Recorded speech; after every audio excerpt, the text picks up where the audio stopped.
Agora na Jovem Pan, Sociedade Digital. Com Carlos Aros e André Miceli. Sociedade Digital no ar, a ponte aérea mais tecnológica do rádio, da TV e da internet. Você que está nos acompanhando pelo rádio na rede Jovem Pan News, pela TV no canal Jovem Pan News, na sua TV por assinatura, ou pelas plataformas digitais no YouTube ou no Panflix. Vamos juntos nesta próxima hora investigando como a educação está cada vez mais se conectando com as habilidades do mundo digital para tornar os profissionais mais preparados para os desafios que não são do futuro. São desafios do presente que vão, claro, sendo modificados ao longo dos próximos meses, dos próximos anos, talvez dos próximos dias, porque o compasso da evolução tecnológica é muito rápido. E é justamente sobre isso que a gente vai falar. Como é que nós estamos formando esses profissionais? Que ferramentas, que instrumentos nós estamos entregando para esses profissionais e como o mercado está colaborando para essa formação? Antes, claro, de trazer a nossa convidada para esse bate-papo de hoje, quero cumprimentar o meu parceiro André Miceli. Tudo bem, velhinho? Hoje, uma ponte aérea de fato. Hoje uma ponte aérea, tudo bem por aqui? Espero que com você e com todos os que nos assistem também esteja tudo bem, depois dessa confusão toda que deixou a sociedade também envolvido nas discussões políticas que causaram. Tivemos que abrir espaço em função das eleições e agora estamos de volta. Mas hoje o foco, André Miceli, é a educação. E justamente por isso que eu já quero trazer aqui para o nosso bate-papo a diretora de sucesso do aluno na XP Educação, a Carolina Goiatá. Carol, obrigado por estar aqui com a gente, muito bom recebê-la. E eu quero começar te perguntando o seguinte: a XP todo mundo conhece, aqueles que não conhecem estavam em Marte, evidentemente, aí ao longo dos últimos anos, e todo o processo que vocês vêm desenvolvendo no mercado financeiro, trazendo um aspecto importante não só para aquele investidor mais maduro, que consegue desenvolver, claro, negócios e conseguir mergulhar mais fundo ainda no mundo dos investimentos, mas fazendo um papel de formação de um novo investidor. A XP cumpriu esse papel muito importante, vem cumprindo esse papel muito importante. Mas agora vocês mergulham em um outro universo, que é o universo da educação. E aí a minha pergunta não pode ser outra. O que é que a XP pretende quando diz assim, agora nós temos um pilar educação dentro da XP, olhando para um universo muito mais amplo do que o dos investimentos? Que estratégia é essa, Carol? Obrigado por estar aqui no Sociedade Digital. Obrigada a vocês por me receber, por poder fazer esse bate-papo, falar um pouquinho aqui do nosso projeto. A educação, ela sempre esteve dentro da XP, tá? Ela veio desde o início ali com o Guilherme, né? No início da formação da empresa, ele começou toda a jornada fornecendo cursos, né, presenciais sobre gestão de investimentos, para com isso ir conseguindo e erguendo a empresa de assessoria de investimentos. Então, isso já sempre teve no nosso DNA, eu diria. Só que, atualmente, nos últimos anos, isso se tornou ainda mais forte, né? A nossa missão é melhorar a vida das pessoas. E a gente sabe e entende o poder da educação para isso. E nos últimos anos, a XP Inc., o grupo inteiro, vem passando por muitas transformações, né? Um grupo que se posiciona cada vez mais como um grupo, uma empresa de tecnologia que presta serviços para o mercado financeiro. E nesse contexto, a nossa unidade de educação, uma alavanca super importante com essa missão de melhorar a qualidade de vida das pessoas, segue na mesma direção. Então, a unidade de educação, ela já existia há bastante tempo. Nos últimos anos, ela estava mais focada no mercado financeiro, e com todo esse reposicionamento da XP, essa evolução, nessa transformação digital da própria XP, a nossa BU, a nossa unidade de educação, segue na mesma direção. Isso se tornou mais forte no final do ano passado, a partir do momento que a gente fez uma aquisição, que é do Instituto de Gestão e Tecnologia da Informação, do IGTI, que nos viabilizou, nos proporcionou ampliar o nosso portfólio e, de fato, fincar o nosso pé na oferta de uma solução educacional voltada para carreiras e carreiras em tecnologia. Então, hoje o nosso foco é o desenvolvimento de carreiras em tecnologia e negócios, em negócios com um viés muito específico de assessoria de investimento, e a gente trabalhando com o quê? Com formação, início de carreiras e também transição de carreira. Então, eu diria que hoje essa alavanca ela é essencial para a gente entregar a nossa missão, que é melhorar a vida das pessoas. Carol, você tem um cargo que está associado ao sucesso do aluno. E aí eu quero entender o que significa isso na prática. Você vai colocar o aluno no mercado, ou o aluno com conhecimento técnico para que ele seja absorvido naturalmente por um mercado que está ávido por profissionais de tecnologia. Esse aluno que sai da XP Educação, ele vai ser absorvido pela XP, ou a gente pode esperar uma iniciativa da XP de consultoria em tecnologia também ao longo do tempo? Então, talvez vocês percebam, né, tem muitas empresas de educação cada vez mais, né, centrados no aluno. No final, para que a gente existe? Para entregar esse sucesso para o aluno. E qual que é o nosso entendimento do sucesso do aluno? O sucesso do aluno, ele está vinculado a um aluno que sai de uma jornada educacional e que tem alta empregabilidade, que é um profissional demandado, desejado pelo mercado, e também que vai, ao longo da carreira dele, tendo cada vez mais sucesso financeiro. Então, hoje, a nossa grande missão aqui é essa. E a partir do momento que a gente entende sucesso dessa maneira, a gente tem todo o time que trabalha o sucesso do aluno, e que não é só a minha diretoria, é toda a empresa, é toda a XP Educação, trazendo elementos de empregabilidade para a jornada do aluno. Então, por exemplo, quando a gente traz no nosso posicionamento aprenda com quem faz, esse fazer, ele tem que estar refletido de ponta a ponta.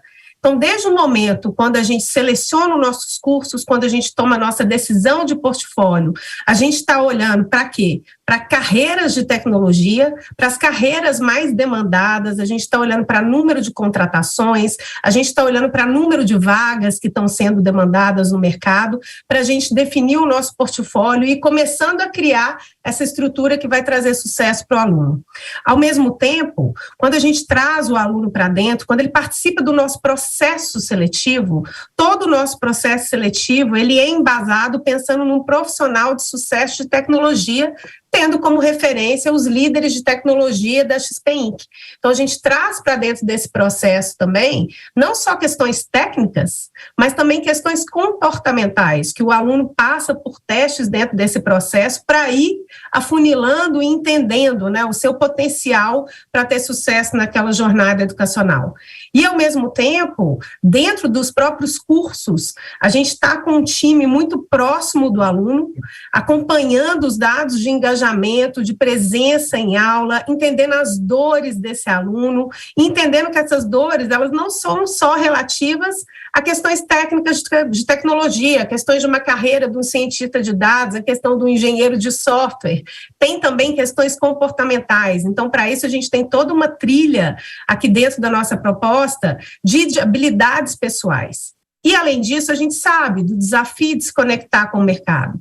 Então, para isso, a gente tem não só uma plataforma de empregabilidade própria para conectar com as oportunidades de mercado, seja na XP, seja em outras empresas parceiras, mas também toda uma trilha de aconselhamento de carreira para que o aluno alcance esse sucesso ao longo da jornada.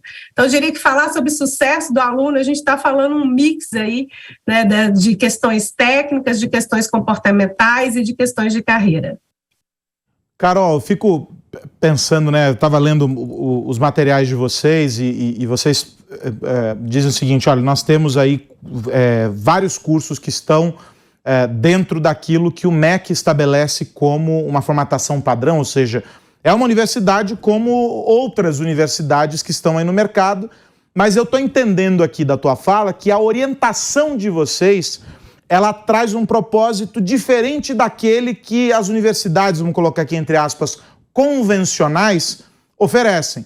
Vocês estão muito alinhados com as demandas do mercado, entendendo que a evolução, inclusive das exigências técnicas para esses profissionais, é muito rápida, ou seja, é um curso que não pode estar parado no tempo, ainda que ele esteja seguindo padrões e critérios pré-estabelecidos por uma regulamentação que aí eu vou ser obrigado a dizer, de alguma maneira, parou no tempo, né? Porque quando a gente olha a grade curricular das universidades, e aí não só as de tecnologia, mas de maneira geral, nós estamos olhando ainda para um universo que talvez não se conecte com o que é exigido e o que é praticado hoje no mundo. Para boa parte das áreas isso se aplica.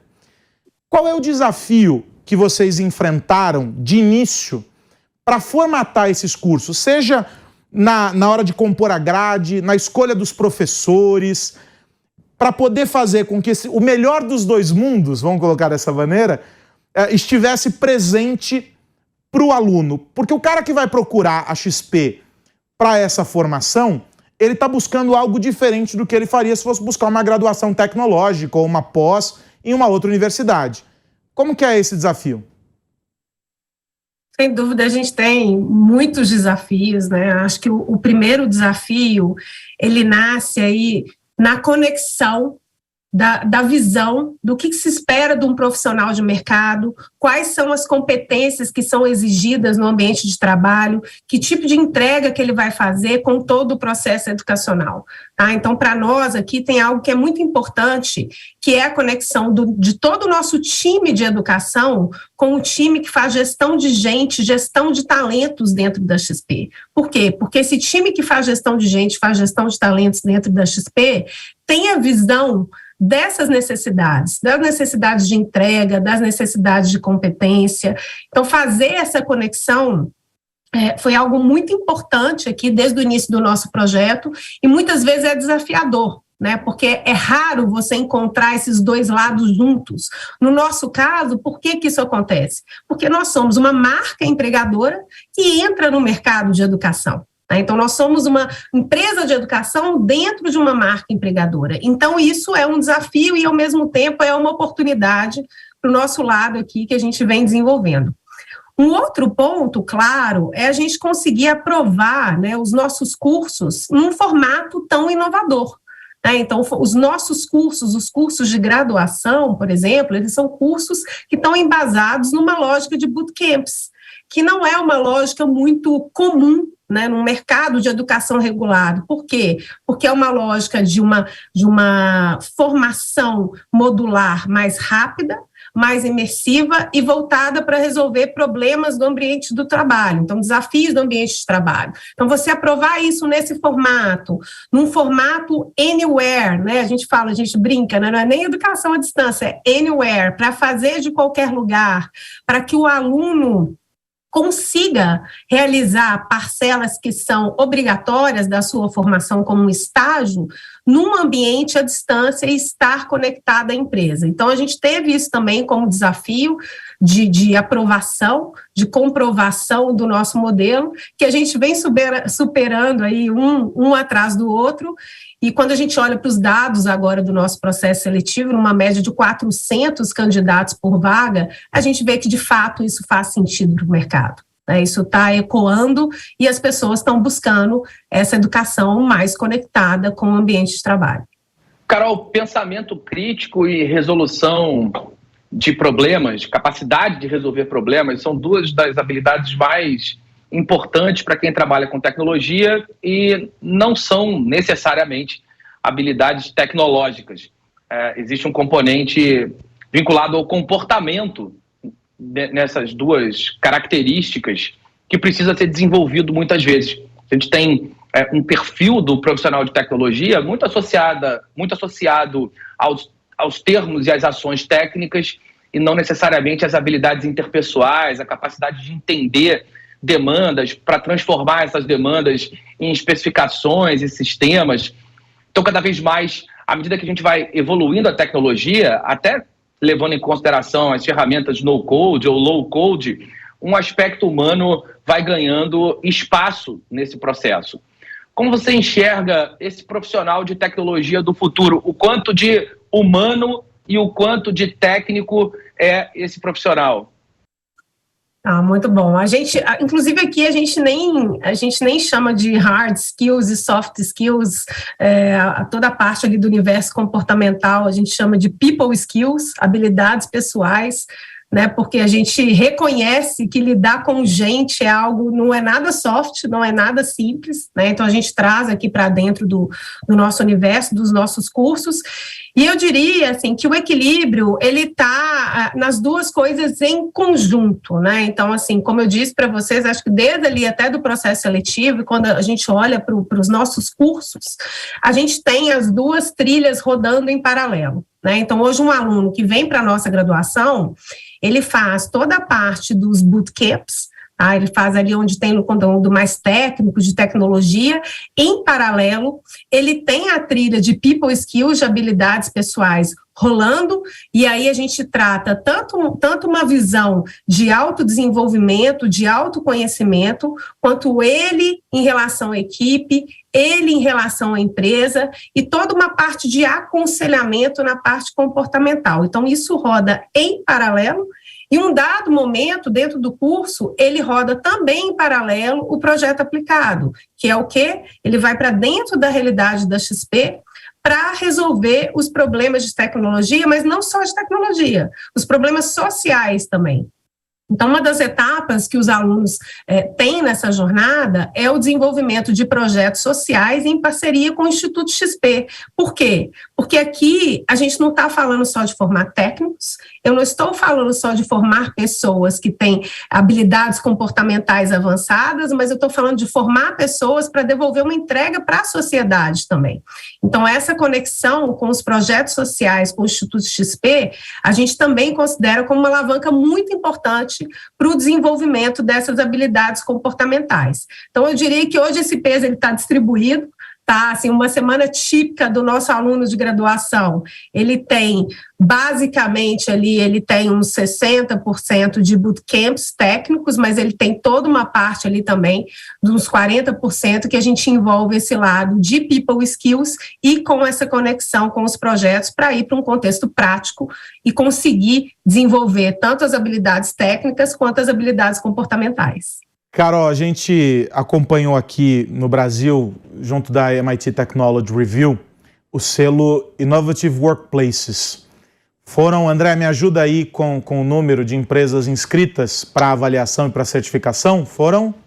Quase 1.100. Mais de 1.000 empresas. Apenas 20 conseguiram receber o selo e passaram dentro dos critérios de avaliação, critérios rigorosos para essa avaliação. O que nos mostra que essa ideia da inovação que é colocada por boa parte, ou pela grande maioria das empresas, como um pilar importante e é vendido como algo para o marketing ali, para poder, né, criar a marca, né, dar força para a marca das empresas, não se sustenta de alguma maneira na prática efetiva dentro de casa. Aquelas que passaram pelos critérios e que receberam o selo no fim de toda a jornada,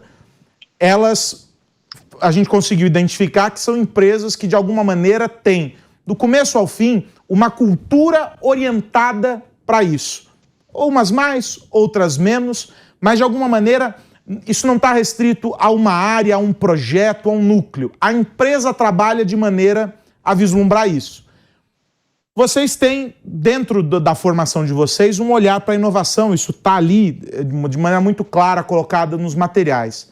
Qual que é a importância de trabalhar essa ideia? Mais do que a ideia, a cultura de inovação na formação de um profissional que vai para o mercado fazer parte de equipes que se pretendem, de alguma maneira, inovadoras. O que é isso? A gente coloca como é uma habilidade, são técnicas. Como é que a gente trabalha no indivíduo algo que, de alguma maneira, a gente não ensina no livro? Como é que é esse olhar de vocês para isso? Não está ali, não tem uma cartilha, né? A cartilha da inovação, de alguma maneira, como na tabuada, né? É complexo, né? Mas a gente encara isso de uma maneira muito ampla, tá? De uma maneira muito contextual. Como, né? Primeiro ponto, assim, a gente aqui na XP Inc. concorda bastante, né? Que a base da inovação está nessa cultura. Então, aqui para nós é uma cultura de muita autonomia com responsabilidade, uma cultura muito colaborativa, uma cultura que pede das pessoas, dos colaboradores, um espírito empreendedor muito grande, e com isso a gente vai criando uma rede muito potente. A gente tem vários desafios, a gente busca ter uma alta densidade de talentos aqui dentro da empresa, e com esses traços culturais a gente consegue, né, ir avançando aí nos desafios de inovação. Só que esses traços culturais, eles podem ser, tem algo que vem no perfil da pessoa e tem um lado que é desenvolvido dentro do contexto. Então, por isso, como toda a nossa base aqui da XP Educação, a gente está tendo como referência, né, esse ecossistema da XP Inc., o perfil de profissional, a cultura da empresa, ele se traduz aqui no nosso processo. Então, quando a gente tem ali, no processo seletivo, toda uma parte que a gente avalia essas questões comportamentais, isso está ligado a um arquétipo de um profissional de tecnologia de sucesso aqui dentro. E dentro disso, uma análise que a gente faz é uma análise de fit cultural. Então, esse é um ponto super importante. Um outro ponto, dentro do nosso processo, e conecta muito com esse ecossistema de inovação, é esse aprendizado em rede. Então, hoje, a gente tem toda a estrutura do curso para o aluno, mas a gente cria contextos para que ele inove e para que a inovação que está no grupo de alunos vá até a empresa. Então, o próprio desenho do projeto aplicado, o próprio fato de estar conectado com uma solução de problemas da XP, o próprio fato de fazer isso não só dentro do curso que ele está, mas em rede, em grupos com alunos de outros cursos de graduação. Isso tem um outro ponto que é muito interessante, que é como é que a gente vai criando esse ecossistema de aprendizagem. Então, aqui, por exemplo, dentro da XP Inc., nosso time de tecnologia tem uma comunidade imensa, tech, de aprendizagem, e as pessoas estão ávidas pela troca, estão ávidas por aprender. Então, esses executivos vêm para o nosso ecossistema de educação, atuam como professores, atuam como mentores e trabalham com esses alunos para resolver problema. Quero agradecer demais a Carolina Goiatá, diretora de sucesso do aluno na XP Educação. É muito bacana ver iniciativas como essa, que colocam a tecnologia no centro e a mentalidade, a cultura digital no centro, porque no fim do dia é aquilo que a gente discute sempre aqui no Sociedade Digital. Toda e qualquer carreira já se tornou há algum tempo uma carreira também de tecnologia. E se a gente não tiver esse olhar, cada vez mais se distanciando disso, a gente fica fora dessa jornada e dessa evolução. Carol, obrigado mais uma vez por você estar aqui com a gente no Sociedade Digital. Já está convidada para a próxima. Até mais. Obrigada, pessoal. Tchau, tchau. André Miceli, deixa eu te contar uma coisa. A Casa Branca publicou a Declaração de Direitos sobre Inteligência Artificial. São 5 tópicos. Eu vou ler rapidamente esses 5 tópicos aqui para a gente. E eu já faço o disclaimer. Não acho que eles sejam, de alguma maneira, efetivos, mas eles incitam, de alguma forma, uma discussão e a gente deve prestar atenção no encaminhamento dessa discussão.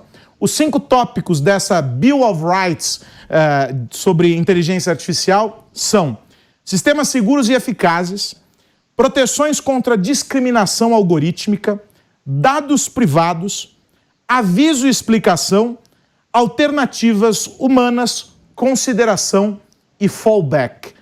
Basicamente, tudo aqui se conecta com a ideia de uma inteligência artificial ética. Isso está na origem dos projetos, no desenvolvimento dessas inteligências artificiais. A Casa Branca está chovendo no molhado ou essa discussão aqui tem uma efetividade prática para mudar alguma coisa no que a gente vem acompanhando ao longo dos últimos anos, André? O nome é engraçado, porque a Carta de Direitos é quase uma carta de deveres. Muito bom. São os deveres das empresas que produzem inteligência artificial para que os seres humanos não sejam afetados negativamente por elas. Aros, é meio que chover no molhado, como você falou.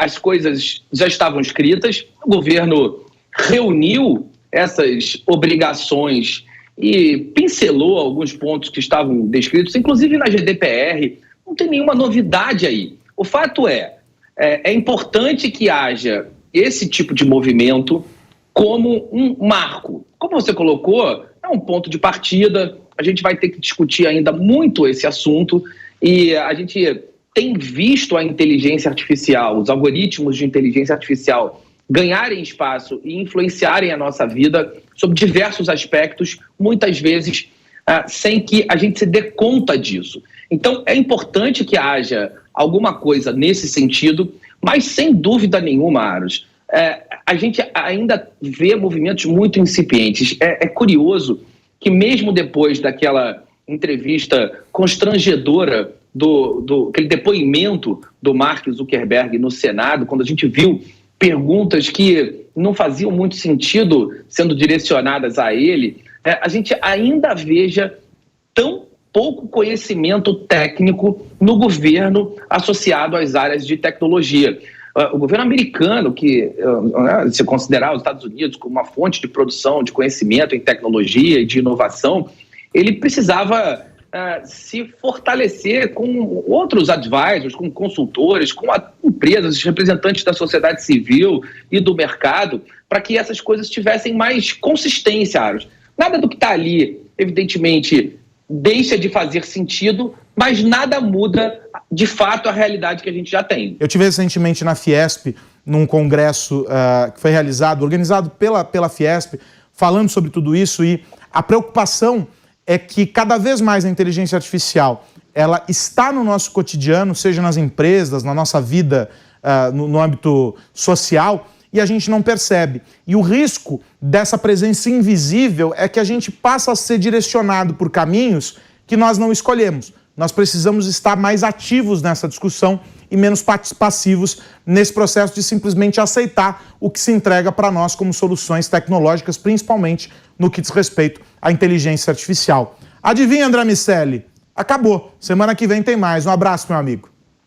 Não precisa nem de inteligência artificial para saber que a gente vai estourar o tempo, Carlos. Sempre. Um abraço para você, meu amigo, e para todo mundo que nos ouve ver. E para você que nos acompanhou até aqui, fica o convite para acessar o Panflix ou o canal Jovem Pan News no YouTube. A íntegra deste e dos programas anteriores está lá. Você pode acessar o Sociedade Digital e compartilhar as nossas discussões sobre o impacto da tecnologia no nosso dia a dia. A gente volta na semana que vem aqui na Jovem Pan News. Um grande abraço. Tchau, tchau. Agora na Jovem Pan, Sociedade Digital. Com Carlos Aros e André Miceli. Realização Jovem Pan News.